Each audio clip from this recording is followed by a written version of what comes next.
Oi, pessoal! Hoje eu vim contar um pouquinho para vocês sobre como foi o meu diagnóstico da tuberculose pleural. Quer saber como foi? Vem cá que eu te conto.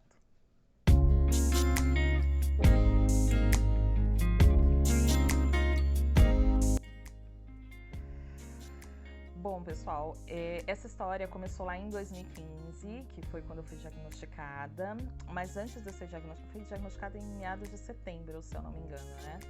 E antes de eu ser diagnosticada, de vez em quando eu tinha umas dores em forma de pontada nas costas do lado direito. E era uma dor forte, que me tirava o fôlego, me dava um pouco de falta de ar. Daqui a pouco essa dor passava e passava-se 30 dias, até mais às vezes, sem que eu voltasse a ter outra dor. Então ela era muito espaçada. Até que um dia, lá em meados de setembro, mais ou menos, foi quando eu fui diagnosticada, eu estava trabalhando, saí do plantão à noite, eu tinha um outro emprego durante o dia, e eu ia ter uma reunião no período da tarde, e passei a manhã sentada no sofá com o computador fazendo uma apresentação. Quando eu levantei, me deu uma dor forte, um mal-estar, uma fraqueza, mas enfim, fui para a reunião, aquele mal-estar foi piorando tudo e eu estaria de plantão à noite novamente. E aí eu não tive condições de trabalhar, fui ao médico e o médico pediu uma série de exames, né? O meu exame de sangue veio razoavelmente normal, eu tinha ali uma anemia, né? Mas eu sempre fui anêmica desde criancinha, então não tinha nada ali que chamasse muita atenção, apesar de eu estar naquela época com HB de 8,5, que já é bem baixo, né? E a PCR, que é um indicador de inflamação, de infecção, a PCR eu lembro que estava em torno de 130, e isso chamou a atenção do médico. O meu raio-x era meio esquisito, se eu encontrar a foto eu coloco aqui para vocês, mas com aqueles dados ficou uma coisa meio subjetiva, o médico não tinha muita certeza do que era. Ainda assim, ele optou por me medicar com antibiótico, porque ele acreditou que pudesse ser uma pneumonia que ainda não estava tão visível assim no raio-x. Enfim, ele passou na época Clavulin, né, que seria ali usado por 7 dias. Como eu não estava muito segura ainda dessa questão, o que era aquilo, que eu achei muito diferente para uma pneumonia, e outra que eu tive febre, né? E eu não sou de ter febre, eu achei muito estranho. E eu continuei tendo febre lá todos os dias depois que eu comecei o Clavulin também. Mas no dia seguinte a essa consulta, eu fui passar por uma consulta com um pneumologista que era amigo meu. E nessa consulta, o pneumo olhou e falou, realmente deve ser isso mesmo, toma o Clavulin, depois de 7 dias a gente repete o raio-x e vê o que acontece, repete os seus exames e tal. Tudo bem, beleza. Continuei tomando os medicamentos, mas não vi uma melhora, uma fraqueza, um mal-estar, uma sensação ruim e tudo mais. E aí lá pro 5º dia, eu tava com uma falta de ar absurda. Eu não conseguia andar direito dentro de casa, que eu ficava cansada. Aí eu voltei ao médico.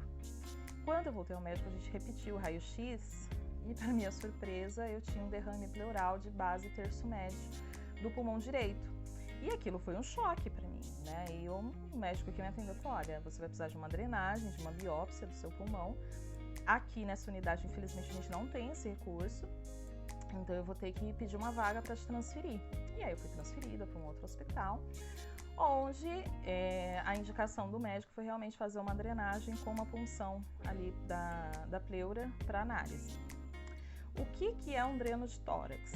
É assim, o nosso pulmão, ele é revestido por 2 peles, e essas peles elas deslizam uma sobre a outra conforme a gente respira, conforme o pulmão expande, ela desliza e ela volta, né?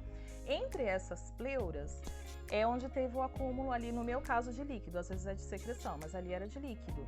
Então, quando você tem um acúmulo muito grande de líquido ali, que o corpo não tem condições do organismo absorver sozinho aquela quantidade de líquido, é colocado um dreno de tórax.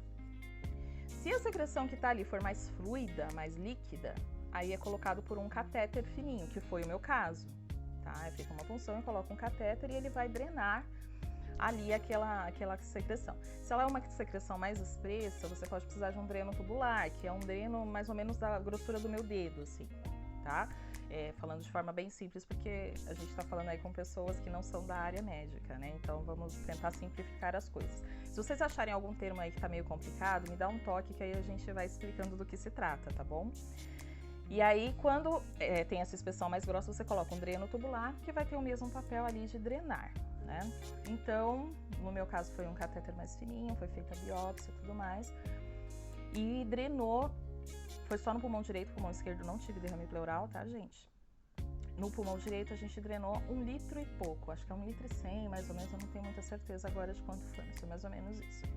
Aquilo deu um alívio absurdo, assim, nossa, eu saí assim quando trocou o frasco coletor, né, já do dreno de tórax, que já tinha drenado meio litro, já saí dali outra pessoa, já me sentindo bem melhor, com menos falta de ar, tal.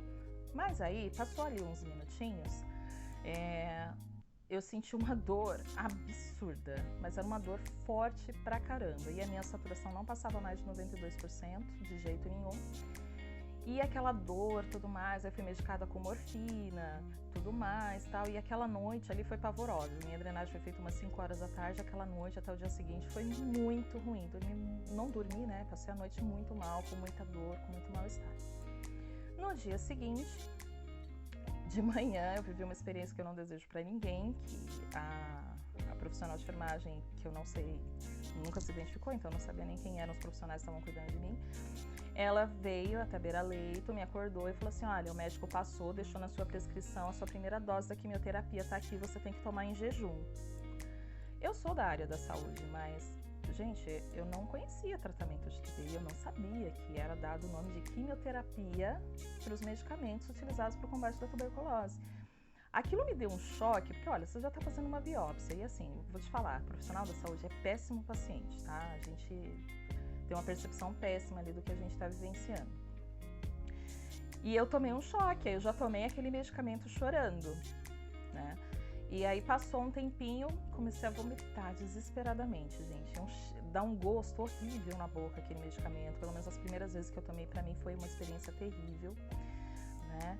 E aí vomita, e passa mal, e volta e tudo mais. Aí depois de um tempo me levaram pro raio-x, já tinha diminuído o derrame pleural, optaram por tirar esse dreno.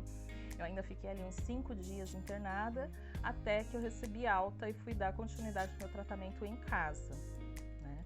Então, essa foi a minha experiência com o diagnóstico. Só para esclarecer, quando foi feita a drenagem, aquele líquido foi enviado para análise e também foi feita a biópsia. Então, só que esses foram exames que demoraram. O resultado da análise do líquido até que veio rápido. E aí, depois de 3 dias, veio uma residente conversar comigo e me explicar o que estava acontecendo. E aí que ela me explicou que a suspeita deles é que eu estivesse com tuberculose pleural e que eu ia precisar fazer tratamento ali por 6 meses. Mas que eles só iam ter certeza quando saísse o resultado da biópsia e que a biópsia demorava em torno de 30 dias para sair o resultado. Então, eu comecei o tratamento e esperei ali até os 30 dias para que saísse o resultado, e aí foi confirmado realmente que era a tuberculose pleural, e aí eu dei continuidade no meu tratamento por 6 meses, tá? Então, essa foi a minha experiência. Eu gostaria muito de pedir que vocês compartilhassem a experiência de vocês, se vocês se sentirem à vontade para isso. Por quê?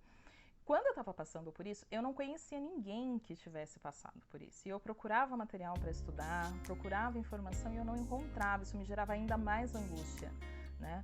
E eu acho que você saber que você não está sozinho nessa situação, que tem outras pessoas que estão passando por isso, pessoas que venceram isso, como é o meu caso de um monte de gente que tinha comentários aí nos meus vídeos. Eu acho que é bom você saber que tem outras pessoas que passaram e que venceram isso, né? Eu sei que no começo a impressão que a gente tem é que a gente vai morrer, que a vida da gente acabou, que a gente nunca mais vai ser o mesmo, que a gente não vai poder fazer as coisas que a gente fazia antes, que tudo vai mudar. E não é bem assim, gente. Demora um certo tempo, você precisa se cuidar, você precisa obedecer certas regras, mas se você fizer tudo certinho, você vai se recuperar, vai ficar tudo bem, tenha fé, não desista, tá? Tenha fé, continua no foco, continua o seu tratamento e não para por nada no mundo. Não fica com aquela impressão que as pessoas têm às vezes que eu ainda tenho dor, eu ainda tenho falta de ar, então o tratamento não está fazendo efeito. Não, gente, calma, calma, tudo tem seu tempo. Cada organismo reage de uma forma, tem pessoa que começa o tratamento na mesma semana já está se sentindo muito melhor. Tem pessoas que começam o tratamento, terminam 6 meses e ainda não tá tão bem assim. Tem pessoas que demoram aí anos, porque às vezes fica com uma sequelinha do dreno, como eu fiquei também, eu vou falar disso em outros vídeos, né? Mas isso tudo passa, você precisa ter calma, que no tempo certo seu corpo vai se recuperar, vai se regenerar e você vai ficar bem. Estou na torcida por você, tá bom? Se você tá passando por isso, conta a sua experiência aqui embaixo, a gente vai trocando ideias, tá bom? Beijos e até a próxima, gente!